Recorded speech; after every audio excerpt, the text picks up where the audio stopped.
Bismillahirrahmanirrahim. Alhamdulillah Rabbil Alamin. Wassalatu wassalamu ala ashrafil anbiya'i wal mursalin wa ala alihi wa sahbihi ajma'in. Allahumma salli ala nabiyyina Muhammad wa ala ali Muhammad. Alhamdulillah, puji syukur kita kepada Allah Subhanahu wa taala, Tuhan yang Maha Pemurah, Tuhan yang Maha Adil. Sebelum kata ada itu ada dan akan tetap ada. Walau kata ada sudah tidak ada. Yang saya hormati Bapak Ibu Profesor Dr. Susi Indirini, Universitas Abdurrahman, dan yang saya hormati ayah-ayah dan ibu-ibu yang tidak dapat saya sebut satu persatu, serta ketua panitia dan segenap para panitia sekalian. Dan salam bahagia juga saya tujukan kepada seluruh para hadirin atau tuan-tuan dan puan-puan sekalian. Baiklah, perkenalkan saya Muhammad Rasulullah, atau nama Islam itu sebenarnya itu yang awalnya ibu saya nak menentukan nama, yaitu Muhammad Rasul, yaitu bin Qasim, ayah saya Qasim. Tetapi dengan saat itu semua kerajaan adalah kerajaan sekarang berkaitan, jadi kantor atau kantor pemerintah untuk mendaftarkan nama dia agak sulit. Muhammad Rasul dia tak susah untuk nak menyebutkan itu, maka ambil mudahnya saja Muhammad Rasul. Gitu. Inilah salah satu contoh boleh dikatakan diskriminasi ya. Gitu ya. Bahkan saya alhamdulillah sangat, Indonesia ini merupakan salah satu negara yang sangat berjasa kepada saya dan juga kepada seluruh mahasiswa di selatan Thailand. Banyak beasiswa dibandingkan dari negara-negara lain, kita yang banyak memberi beasiswa kepada mahasiswa petani. Terima kasih untuk Indonesia. Bahkan sebenarnya terkait dengan dunia Melayu secara umum, sebenarnya kalau terkait dunia Melayu secara umum, sepatutnya saya yang di bawah dan saya sebagai pendengar, dan ayah-ayah ibu-ibu yang masih banyak berpengalaman tentang dunia Melayu melebihi saya. Tetapi dalam rangka untuk kita saling mengenal Melayu yang ada di berbagai pulau, yang ada di berbagai negara, maka betullah pada hari ini saya akan menyampaikan terkait dengan Melayu Patani Darussalam. Saya tidak pasti di sini pernah dengar atau tidak Patani, tetapi kalau di Pulau Jawa yang saya pelajari, di mana? Ke mana? Tidak ada ke mana? Enggak tahu lah, tidak pernah dengar di mana Patani. Dan di aneh saya memang saya datang dalam atas nama mahasiswa Thailand. Dan dia aneh saya bisa cakap berbahasa Melayu. Kok Thailand bisa bahasa Melayu ya? Gitu. Jadi dia agak kaget. Dia tidak tahu bahwa di selatan Thailand itu adalah merupakan sebuah negeri atau kerajaan Melayu pada zaman dahulu. Baiklah, sebelum saya menyampaikan tentang perjuangan identitas orang-orang Melayu di Patani, saya akan memaparkan dulu sedikit latar belakang sejarah. Bagaimana munculnya Patani di situ. Mas Panitia boleh ke PowerPoint ya. Jadi di awalnya untuk terwujudnya sebuah negara Patani Darussalam itu dulunya adalah kerajaan atau dinamakan Empire Langkasuka. Pernah dengar atau tidak ya? Saya mohon agak berdiri di situ ya. Yaitu Empire Langkasuka. Nah, itu ada yang saya petik foto-fotonya, gambar yang pertama itu adalah Empire Langkasuka. Empire Langkasuka itu pada zaman itu bukan hanya di wilayah Patani, Yatlan, Narathiwat sahaja, tetapi meliputi kepada wilayah Thailand yang sekarang ke atas, yaitu Bukit, Rana, Krabi, Pangadan dan seterusnya. Artinya luas, besar. Di ujung dekat istilah sana Keting Thera, negeri Thailand. Keting Thera, di bagian Keting yang bawah itu Dia adalah sebuah kerajaan Langkasuka. Langkasuka ini ia tercatat di dalam peta negara mengikut ahli sejarah mengatakan yaitu pada abad yang kedua. Artinya begitu lama, lumayan lama ya, abad yang kedua. Dan pusat kerajaan atau istana Langkasuka itu adanya namanya di Jeram, yaitu di dekat dengan di wilayah Patani lah sekarang ini. Ibu kotanya, istananya adanya di Jeram. Sekarang boleh dikatakan berupa nama Yaram, jadi sebuah daerah Yaram. Bekas-bekasnya atau peninggalannya masih dapat terlihat dari sekarang, yaitu di sekitar daerah Yaram sekarang yang ada di bawah wilayah Patani. Itu biasa ya, Patani dengan Patani agak biasa. 2T dengan 3T, 2T dengan 1T. 1T itu ibarat negeri Patani terdahulu. Kalau Patani provinsi sekarang yang ada di bawah Thailand.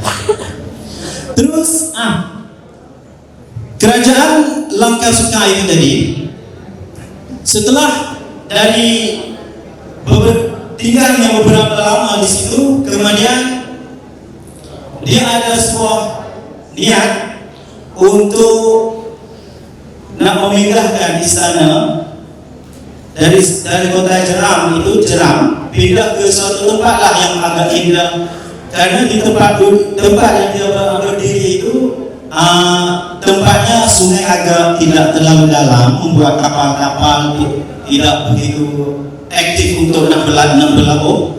Maka dia ada punya niat lah untuk nak memindahkan istana ya. Dalam mempunyai niat kemudian niat tersebut, maka pada suatu hari, karena raja ini adalah seorang hobinya adalah memburu binatang bersama dahulu ya. Kemudian pada suatu hari berangkatlah bersama rombongan dan para askar atau tentera di dalam istana itu ke suatu tempat, ke suatu hutan kemudian berkemahlah mereka di situ.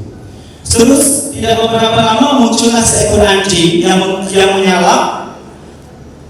Kemudian disuruhlah para askar itu melihat kenapa anjing itu menyala. Maka askar melihat anjing itu menyala karena melihat seekor kijang putih ya.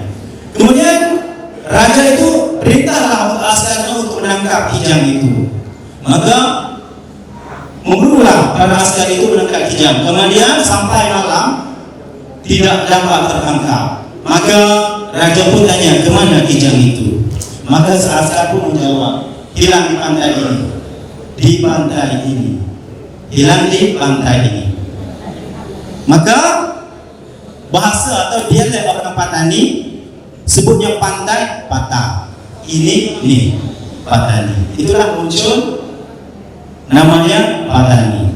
Maka setelah raja ketemu pantai ini, dia kelihatan suasananya indah. Di tepi pesisir pantai yang indah putih.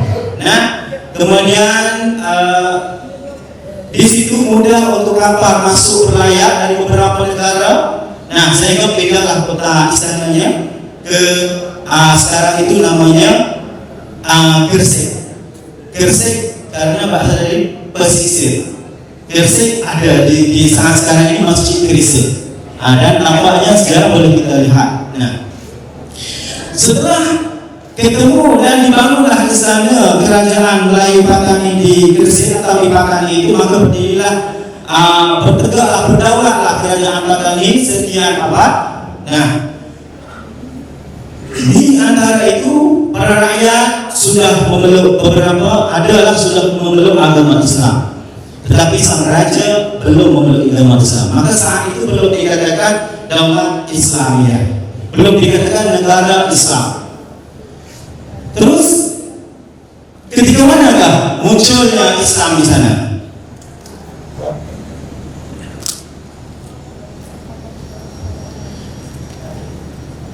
Baiklah, munculnya ketika Islam di sana yaitu datangnya seorang pendakwah dari Yemen, ya. Datangnya seorang pendakwah dari Yemen ke negeri Patani, Di saat itu adalah dia sambil berdagang, dia sambil berdakwah, dia sambil berdagang, dia sambil berdakwah. Maka namanya di situ ada Syekh Syahid, namanya Syekh Syahid, Syekh Syahid Al-Basasi. Berdirilah dia rumahnya di sebuah namanya di situ sekarang disebut biara. Sekarang ini disebut biara. Kenapa sebut biara? Dulu dia ketika awal menuju ke petani, dia buat rumah ibadah dia mendirikan pondok-pondok, dan rumah ibadah itu seharusnya Muslim menyebutkan masjid, tapi dia tidak menyebutkan masjid. Dia tidak mengatakan ini musala. Dia tidak mengatakan ini tempat sembahyang orang Islam, tapi dia sebut biara. Tidak ada tujuan lain, karena dia itu adalah sebagai salah satu strategi dakwah beliau untuk menarik para penduduk atau masyarakat setempat untuk datang ke rumahnya, dan dia boleh bercakap, memberi ceramah. Itulah kenapa tidak menyebut masjid, tetapi dia sebut biara. Itu strategi dakwahnya. Baiklah, berdakwahlah Syekh Syahid di situ beberapa tahun. Kemudian muncullah suatu hari raja dalam istana kerajaan Fatani itu jatuh sakit. Ini kemungkinan takdir Allah Subhanahu wa taala nak menjadikan Fatani itu sebuah kerajaan Fatani Darussalam Islam, ya, kerajaan Islam. Maka raja itu sakit. Raja itu sakit, ya. Maka sakit tidak ada yang boleh berobat malaikat Syekh Syahid itu tadi. Penyakitnya adalah penyakit kulit yang berpecah-pecah kulitnya. Tidak ada yang boleh berobat. Maka suruhlah pasarnya mencari siapa pun para dokter siapa apapun keluar. Akan siapa yang dapat mengobatinya, dia akan menjadikan dokter itu sebagai menantunya. Oke, akhirnya setelah askar mencari siapa yang bisa mengobat, silakan ke mengobati raja, akan dijadikan menantu. Akhirnya muncullah Syekh Syahid itu sekaligus ulama. Nah, munculnya Syekh Syahid bilang, saya bisa mengobati, tapi ada syarat. Syarat saya bukan saya nak menjadi menantu raja, tapi syaratnya setelah saya berobat, raja harus bersyahadat, masuk agama Islam. Berobatlah, tidak ada pilihan lain, maka raja pun oke. Berobatlah Syekh Syahid, kemudian 40 hari kemudian sembuhlah penyakitnya. Maka ucaplah kalimah la ilaha illallah Muhammad Rasulullah. Kali yang pertama hanya berpura-pura, artinya hanya untuk nak menyembuhkan. Oke, saya ucapkan. Akhirnya setelah Syekh Syahid pulang, dia kembali kepada agama asal. Sakitlah yang kedua, penyakit yang sama, sakit lagi, berobat lagi, sembuh, masuk agama lain lagi, sampai yang ketiga. Yang ketiga Syekh Syahid mengatakan, andai tuanku memain-mainkan dengan syahadat atau kalimat la ilaha illallah Muhammad Rasulullah ini, tidak akan saya obati lagi setelah ini. Maka yang ketiga inilah benar-benar memeluk agama Islam dan mengucap dua kalimat syahadat la ilaha illallah Muhammad Rasulullah. Setelah itu, setelah sembuh, maka sang raja itu letakkan Syekh Syahid ini sebagai penasihat kerajaan atau penasihat dalam istana. Maka berdirilah kerajaan Fatani yang berdaulat atau kerajaan Islam di Fatani. Setelah itu beberapa lama berdaulatnya, sekitar kurang lebih 200 tahun. Ini tempat masjid yang dibina oleh kerajaan semasa masih merdeka. Ini masih ada sampai sekarang, dan di sisa akan begini, dan anak cucu tahu. Ini karena kubahnya tidak ada karena dibakar oleh Persia. Nah, sampai sekarang. Dan saat itu petani pun semakin maju, semakin dikenal. Ada hubungan berbagai negara, ada pusat pelabuhan, boleh dikatakan negara yang kaya, kerajaan yang kaya saat itu. Nah, dan ada para ulama yang begitu alim dan terkenal di mana-mana. Salah satunya adalah Syekh Muhammad Zain Al-Fatani, terkenal di kota Mekah. Dia asal orang Fatani, tapi besarnya di Mekah. Nah, salah satunya saat dia ada di Mekah 3 kali dia berhijrah ke Fatani. Dan kali yang ketiga itu dia datang atau pulang ke Patani bersama seorang kepada Palembang namanya Abu Suman Al-Balimbani. Ketika Syekh pulang ke Patani itu pas dengan serangan Siam terhadap kerajaan Patani. Syekh Ahmad Zain itu sempat dibawa keluar masuk ke Malaysia dan terus ke Mekah. Tetapi Syekh Abu Suman Al-Balimbani, orang Palembang, melawan dengan Siam dan akhirnya syahid di sana. Sekarang makam Syekh Abu Suman Al-Balimbani tertanam di sekitar wilayah Songkla. Dan itu salah satu makam yang anak cucu kami selalu buat event untuk menziarah pahlawan-pahlawan orang-orang Patani. Ini adalah salah satu makam yang dibina oleh kerajaan Patani saat itu. Artinya saat itu Patani sangat di bidang teknologinya juga luar biasa, mengirimkan atau menjualkan bedil-bedil meriam seperti ini ke luar negara. Ini yang terbesar, ya. Sekarang masih ada di depan parlemen parlemen pertahanan kerajaan Thailand di Bangkok. Sekarang masih ada, dapat kita lihat. Oke, baiklah. Itulah sejarah singkat tentang Patani, ya, bagaimana boleh berdirinya kerajaan Patani, kurang lebih itu saja. Kemudian seterusnya kepada memperjuangkan identitas Melayu. Waktunya masih, insyaallah. Mungkin ke bawahnya saja, Mas. Baiklah, untuk memperjuangkan identitas Melayu Patani, boleh dikatakan semua gerakan adalah gerakan rakyat, ya. Gerakan untuk mempertahankan identitas Melayu Patani itu diusahakan dari kalangan rakyat lah, dari pemerintah sendiri. Artinya dari pemerintah kerajaan Thai memang tidak ada lah, bahkan kalau ada pun pura-pura aja, ya kan. Jadi yang pertama adalah gerakan anak-anak muda. Maaf, saya paparkan. Yang pertama adalah institusi pondok.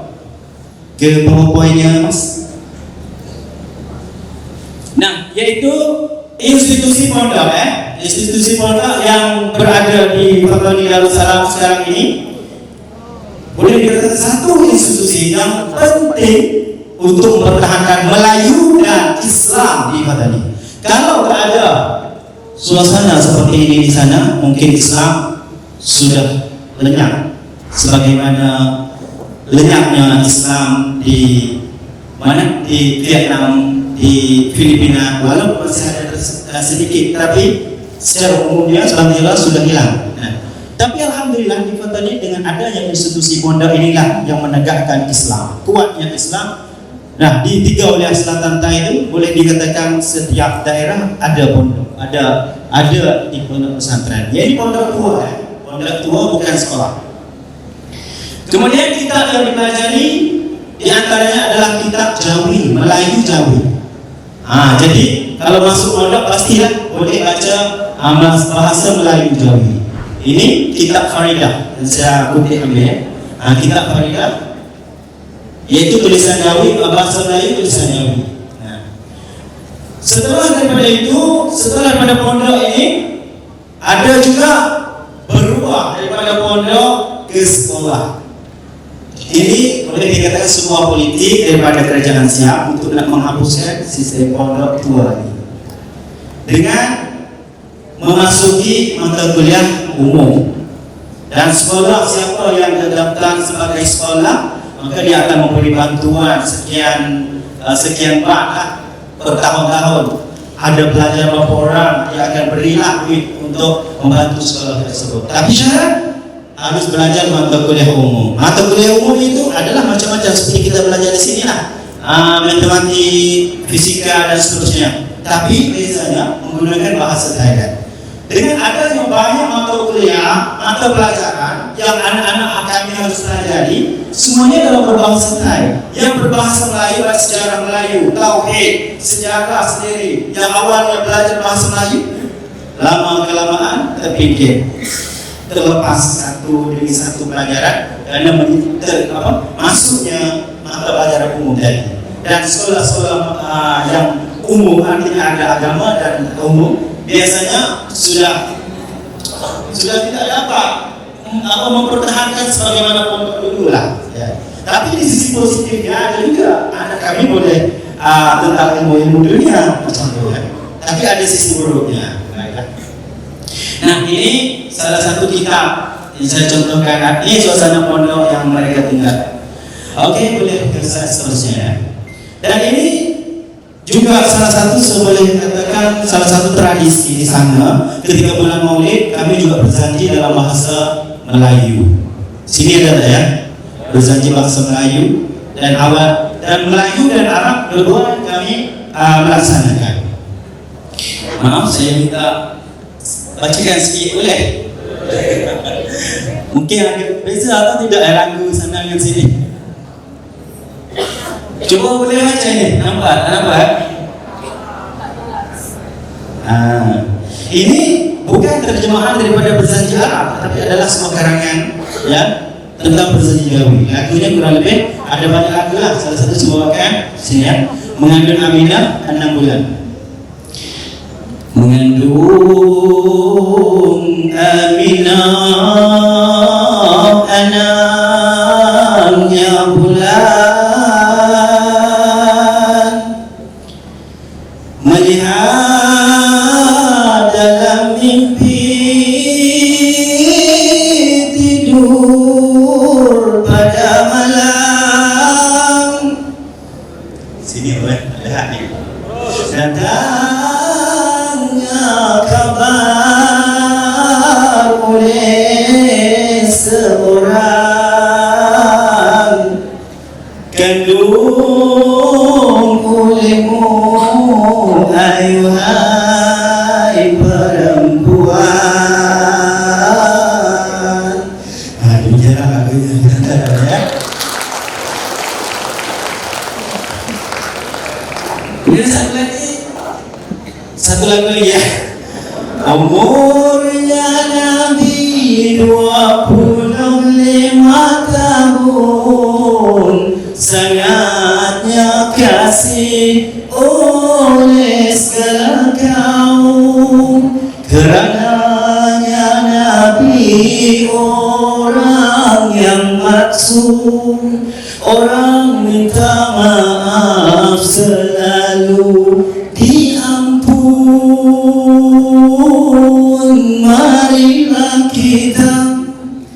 Marilah kita dengar kisah Nabi. Oke, baiklah. Ini kita beberapa lagu dalam bahasa Melayu tulisan Jawi ya. Jadi setiap ini sebentar lagi kurang lebih sampai sebulan Rabiul Awal, anak-anak kami daripada setiap kalangan di rumah masjid akan begini. Maka dengan ini Islam tertanam, Islam akan kuat karena dengar sirah-sirah atau kisah Nabi Muhammad SAW melalui berjanji. Walaupun ada beberapa kelompok mengatakan tidak boleh, tapi kita abaikan saja, kita ambil posisi positif saja. Dan kalau yang Arab pun ada juga. Nah, insyaallah.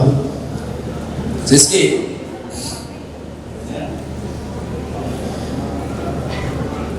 Al-jannatu wa na'imuha wal huru wa wildanuha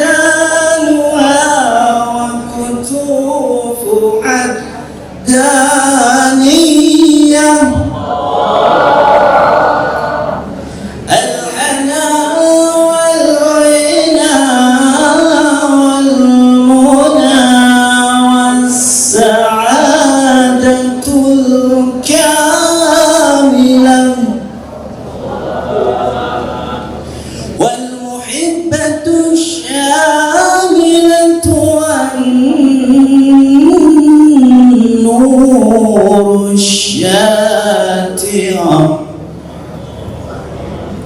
كل لمن يصلي ويسلم ويبارك عليه.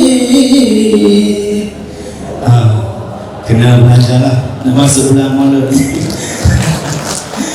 Itulah jadi tradisi atau suasana Islami kami hidup di sana. Jadi walau pemerintah untuk berusaha menghilangkan macam mana pun, tapi yang tidak tercangkah dengan undang-undang Thailand secara rakyat jelata, inilah yang kami lakukan. Nah, dan ada di antara kelompok lain yang agak hatinya berani memilih jalan militer juga ada. Seperti kelompok saya sebutkan kelompok PRN sekarang, Barisan Revolusi Nasional, atau kelompok PULO. Nah, itu kelompok yang memilih jalan militer. Nah, sekarang sedang berunding lah kelompok itu dengan kerajaan Thai. Baiklah, banyak makan waktu ya. Lanjutkan saja. Nah, ini adalah seorang pejuang petani yang setelah pada kerajaan Fatani dijajah oleh Siam. Mereka adalah Haji Sulong. Beliau adalah Haji Sulong yang mengajukan beberapa keinginan untuk sebagai hak orang petani. Di antara 7 orang itu, 7 hal yang dipaparkan itu seperti tertera ya. Baik, saya lanjutkan saja karena waktunya. Baik, seterusnya ini permainan-permainan anak muda ya. Yang pertama seni musik, terus seni lukis, seni sastra. Ini yang gerakan anak muda lah untuk nak menghidupkan suasana di sana ya. Seterusnya nanti kita boleh pasang video ya, ini gambar. Ini ada acara di sana. Ini kurang lebih seperti maulid tadi lah. Ini event pertahunan ya. Perhimpunan Sepena Idul Fitri. Ketika ada Idul Fitri, anak muda berbaju Melayu semua. Boleh ke slide seterusnya. Nah, ini ya. Ini baru. Akhir-akhir ini anak muda, anak-anak petani sudah mulai berani angkat bicara tentang nak menunjukkan jati diri orang Melayu petani. Ini sekitar 3.000-an berkumpul. Nah, dengan ada ikrar-ikrarkan kami anak Melayu dan anak menjadi anak yang baik semacam itulah. Dan ini suasana di hari raya. Dan baru 2-3 hari ini yang mengikrarkan semacam kami berjanji nak menjadi orang baik itu sudah dipanggil oleh tentera Thailand. Inilah, walaupun kami ucapan itu tidak ada apa-apanya mencanggah dengan negara, tapi begitulah mereka terlalu takut ya. Kenapa berkumpul macam tu, ramai macam tu untuk apa? Okey, seterusnya mas. Dan ini suasana baru juga di Thailand, di Selatan Patani. Setiap bulan 2-3 bulan lepas, 3 bulan berturut-turut selalu ada yang syahid. Yang saya sebut tadi, ada mereka yang memilih jalan militer, terpaksa menemui syahid. Ketika menemui syahid, tidak sendirian para syahid itu ke kuburan, tapi beribu umat Patani ikut beserta mengirimkan mayatnya ke kuburan. Dan beraninya lagi saat ini bukan hanya Melayu saja, mereka sudah berani mengatakan Patani merdeka, Patani merdeka. Ini dalam sini. Itu tingkatnya semangat anak-anak muda Melayu Patani. Nah, okey, seterusnya mas. Nah, ini juga salah satu ceramah agama mulai hidup di sana. Ini baru 3. Jadi boleh dikatakan setiap event itu dihidupkan ya. Setiap bulan ada kampung itu, kampung ini. Islam dan Melayu selalu bersama di sana. Maka insyaAllah Patani pun masih mempertahankan dan kuat identitas Melayu di sana. Teruskan mas. Okey, sudah habis ya. Kalau ada video pendek di dalam PDF, boleh klik linknya untuk ibu bapak boleh melihat suasana yang barusan mengadakan acara Ma'al Hijrah yang besar-besaran di wilayah Yalang yang di dalam PDF.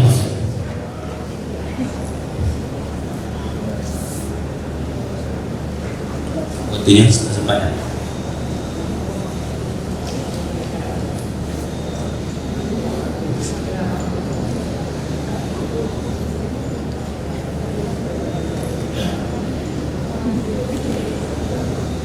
Jadi artinya kalau rakyat jelata yang tidak mau membahayakan diri, pilihlah jalan budaya, dalam pendidikan, jalan inilah menghidupkan tentang hal ini dalam memperkuat identitas. Tapi yang mempunyai hati berani, dia terjun ke bidang politik terkait dengan militer itu tadi. Ada di atas tadi. Nah ini ibaratnya menggambarkan sebuah istana kerajaan Melayu dahulu. Ini. Ini ada perarakan.